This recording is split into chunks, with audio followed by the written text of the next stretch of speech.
Right, so now we come to the exciting part of the project. Get that out of the way. We cut those huge leaves, look at the size of those, eh? So we cut the green leaf off the top, because that's poisonous, so we get rid of that. And then we also cut off a little bit where it was attached to the rhubarb crown, so that can go. And then we cut this up into 1 inch or 2.5 centimetre blocks, only using the pinky red stems of the rhubarb, because that'll give the jelly a better colour and also no doubt a better flavour. This jelly is a good thing to produce in the early part of the season, possibly from the forced stems of the rhubarb, because it then has better colour and it's slightly, let's say, better flavour. There we are, and I shall carry on doing that. So what I've got to do is to make about 2 pounds of rhubarb in weight, or about 900 grams. Right, we've now got our 900 grams of rhubarb, all looking very beautiful there. We're going to put that into our heavy bottom saucepan. I'm using the old pressure cooker base, because that's quite a good heavy bottom, and just 2 tablespoons of cold water. Now we're going to put that on to heat. Just going to put it on high to begin with. I'm just going to put that on for 30 minutes until all the rhubarb is soft and fruity. Right, I've now turned the cooker down to a lower heat now, after it's just brought it up to the brief boil. I'm going to just simmer it now for about 30 minutes until soft and fruity. I'm just going to put the terracotta rhubarb forcing pot back over the top of the rhubarb, and then that'll encourage it hopefully to grow on a bit quicker.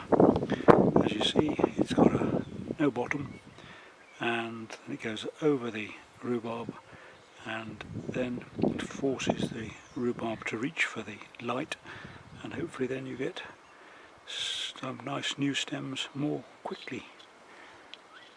That's the theory. Now I've put the forcing pot on top of the stems at the back of this crown of rhubarb, so we'll see which grows on best. You can just see that bubbling away before the lens got clouded with the mist. All the different colours. It's softening nicely. It's a shame it's not smelly vision, because this smells really, really rhubarby, and unless you've smelled rhubarb, you don't know what I am talking about. But it is quite a nice smell. Right, that's now been on for 30 minutes and boiled down to a nice juicy pulp. So now I'm going to put that through the sieve into the measuring jug, and ultimately we want about 1.5 pints, 850 ml of juice.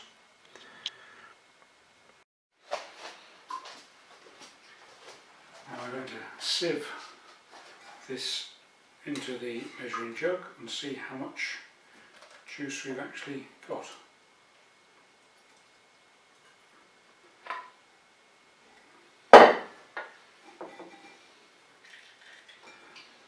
Just let that gradually work its way through. The rhubarb after half an hour hadn't produced as much juice as I'd hoped for, so I put it back into the saucepan, given it a good stir, and put it on for another 10 minutes. You can hear it hopefully bubbling away there, and then we'll see what happens. It may be that the stems of rhubarb that I'm using are a bit old, but if you choose the forced young red stems, then probably they've got more juice in them, rather than putting the juice into the leaf production. Right, that's been filtering its way through into the measuring jug for about 10 or 15 minutes now. So there's only about half a pint of juice in there. So I've only got 4 glasses to fill, so I'm probably going to need about a pint. So what I'm going to do is I'm going to add the mush in the sieve back into the pan with half a pint or 250 ml of water and reheat that for about 5 minutes, and then I'll put that back through the sieve and hopefully we will then have our pint 500 ml of juice. The little bit of juice I have got looks quite a nice rich colour, so I think it will look okay in the end. So we'll put the residue from the mush from the sieve back into the pan with 250 ml of water, and we'll heat that for 5 minutes and then put it back through the sieve, and then we should have about the amount of juice that we need for our 4 glasses.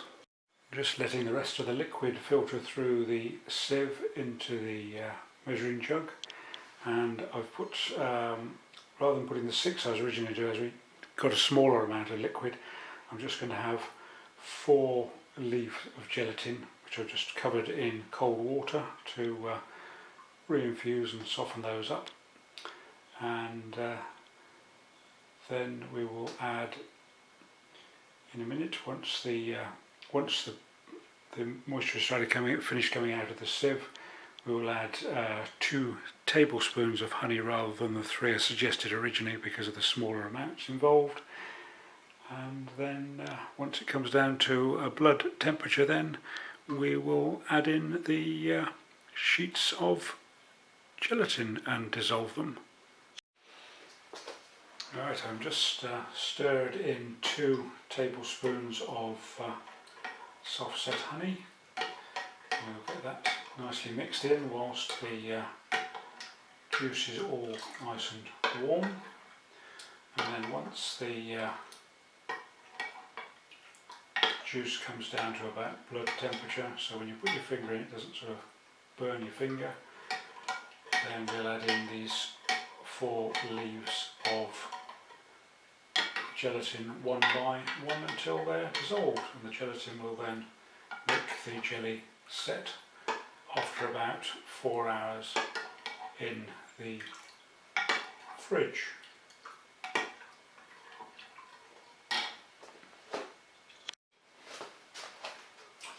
Now the temperature of that has come down quite nicely to about blood temperature, so what I'm going to do is I'm going to pick up a sheet of the leaf of the gelatin, as they call it.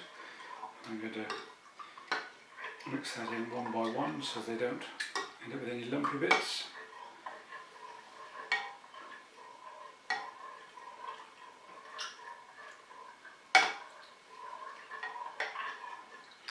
Able to see whether it's mixing or not with this colour, whatever it appears to be mixing in, as I can tell.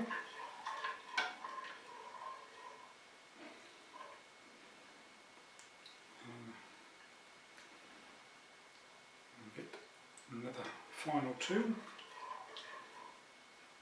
go in there. So as we've got the smaller amount of liquid in there than we were anticipating, as we've now got just the about a pint or 500 ml. I've only put 4 leaves of gelatin in there and 2 tablespoons of honey. And we'll just let that cool down a little bit more before we put it into the glasses, because we don't want to risk breaking our glasses, but we'll sieve it into the glasses again, or sieve it again into the glasses, so then it seems to have mixed in okay. So breaking the glasses, and then those will go into the fridge and stay there for about 4 hours, and then by that time hopefully the jelly will have set.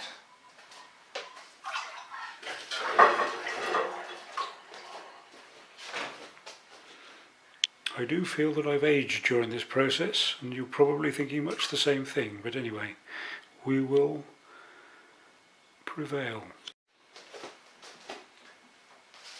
Right, so now mix the 4 leaves of gelatin into there. As I say, we used 4 leaves rather than the 6 as we've got a smaller amount of liquid. We've only got a 0.500 ml, and I've also added previously to that 2 tablespoons of soft set honey rather than the 3 we were originally working on. That will now cool off, and once it's a little bit cooler we will sieve it into our glasses that we're going to serve it in and pop it in the fridge for 4 hours to set.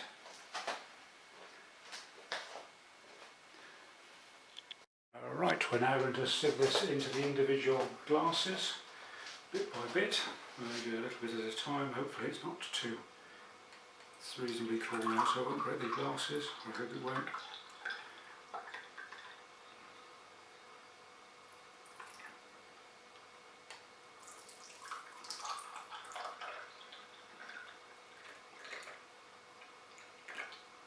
Leave a little bit of room at the top because ultimately we're going to put some whipped cream and some flaked almonds on top. I see there's a little bit of gelatin there, obviously not being mixed in very well. So hopefully there'll be enough in there to make it work.